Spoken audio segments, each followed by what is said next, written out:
Колешке Даниела, поради сето ова што го изнесовте на говорница, очекувам дека навистина ќе гласате за законот и дека ќе дадете поддршка на овој предлог закон за измена во Законот за средно образование.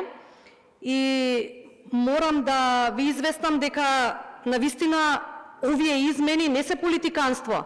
Не е она кое што вие го правевте со години. Ова е нужност што вие со години ја игнориравте. Може би ви смета, да, меѓутоа ќе го слушате постојано додека навистина не влезете во политиките кои што носат добро за оваа држава, за образованието. Во вашиот мандат воспитувачите во ученичките домови во средните училишта беа целосно заборавени со овој закон. Не уредивте ни вработување, ни приправнички стаж, ни стручен испит, ни трансформација на работните односи. Дополнително во целата администрација немаше ни збор за сметководители како посебна функција. Вие зборувате за демократија? Вие кои сте политиканти и кои работите со празни флоскули постојано. Ниту го слушавте народот, ниту пак стручната фела ја слушавте, ниту пак нудевте решенија.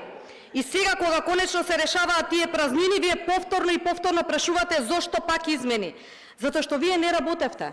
Затоа што ниту решававте проблеми на образованието. Затоа што оваа измена која што ние ја нудеме е токму тоа одговорност кон оние кои што 30 години за вас беа невидливи. Ви благодарам.